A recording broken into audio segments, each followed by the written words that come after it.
you very much. I guess the first question to ask you is, what do you think about those NFL refs? Talk about something else.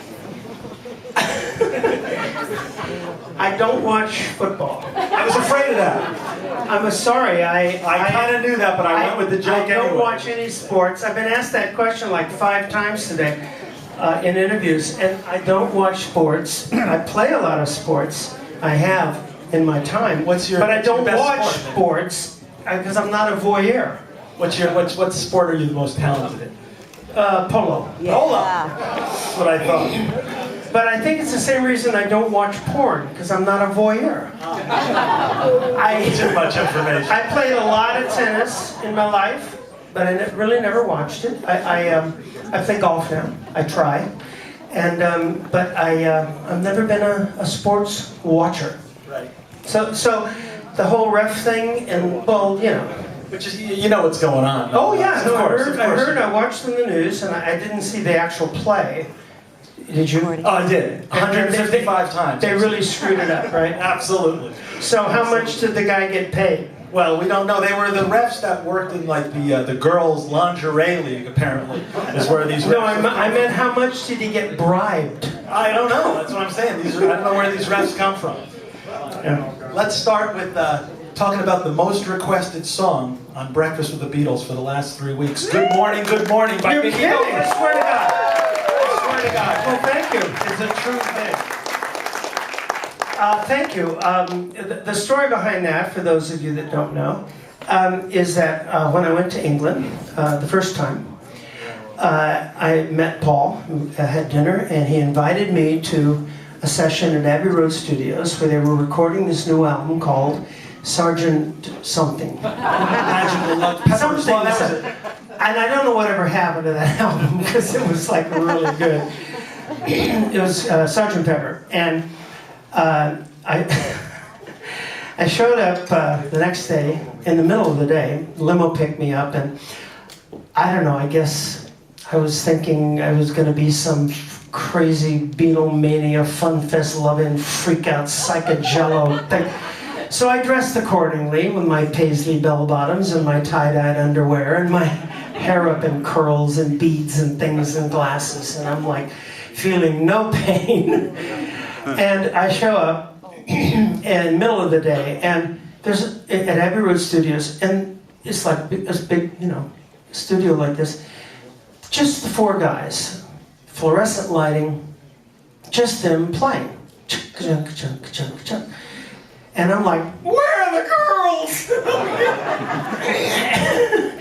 And I looked like a cross between Ronald McDonald and Charlie Manson. I just must have looked so stupid.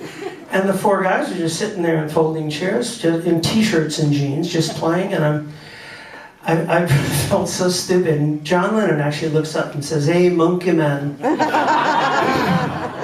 That's what he called me. Monkey man. You want to hear what we're working on? And he points up to George Martin, who's up in that studio at Abbey Road. The control room was up there. And he points up, and George Martin is sitting in standing there in a 3-piece suit at 2 o'clock in the afternoon, because you had to. That's the way they dress, right? Yeah. Well, it was like uniform. EMI, you know, you had to be dressed. And he hits the button on a 4-track tape recorder, only 1 track more than his suit.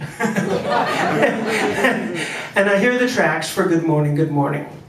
Of course, that was just blazed, burned into my neural pathways, obviously forever, because I was, even at that, I was a huge fan. I had an autograph book in my pocket. I didn't have the nerve to bring it out, but, you know, I was a huge fan. So it's burned into my brain. A few months later, I come back to LA, and I'm directing an episode of the Monkees that I'd also written. And I said, you know, this first scene could really use, you know, a song, like a wake-up song. And call the Beatles and see if we can get the song off Sgt. Pepper. And they did. I don't know how it happened. I don't remember if I called or Apple or somebody called. And to my knowledge, it's like one of the first you never hear the Beatles on ever television. in 68 or 9, ever you heard a Beatle tune, you know, on TV or on a film, and I had it on the thing. So over the years, you know, again, I just like was burned into my brain, and I started noodling around and came up with with this version, which actually, for those musicologists, I actually switched the time signatures around. I know it's a terrible thing to do to a Beatles song, but I did. I switched it around from 4/4 to triplets, and now it's triplets and 4/4. Anyway, I'm very, very proud of it. And then, of course, the amazing Mr. David Harris, the producer and arranger. Somebody did a stand-up, David. This guy here, we would not be here tonight. I'm telling you, this guy did an incredible job of taking my sometimes ridiculous and screwy ideas and just turning him into magic. David, I can't thank you enough for what you did with all these songs. Speaking of David, you do the title track, the Harry Nilsson song "Remember," which has got an amazing arrangement. It's almost twice as long as the original. Tell us why you chose that song and a little bit about the great Harry Nilsson. Well, Harry, of course, one of my dearest friends in the world, and his lovely Una is here joining us tonight. Thank you so much, Una, for coming. She was there when he wrote it. I was there when he wrote it, and it's a song I always wanted to redo, or not redo, to sort of cover. But I thought, there's no way in the world you're going to cover, there's no possible way you can cover this song, But we gave it a hell of a shot. And again, David's magic, we gave it this wonderful, interesting, different sort of revisioning. And then we recorded it, and the groove was just so amazing that we just let it run on and on and on and on. And then David sent it to Phil Kagi, this amazing guitar player, of course, in Nashville. And Phil, when you hear it, you'll hear this, probably one of the greatest guitar solos I've ever heard. And Phil, who heard this, and did it, and then came to my house and heard it, he said it was one of the highlights of his life, was playing, because David, in his incredibly evil, demented way, wrote this guitar solo that starts out in 9/7 time or something, then goes to 4/8.5, and then 3.5 and 12, and it's like, and I'm like, what are you doing? He says, I can do it.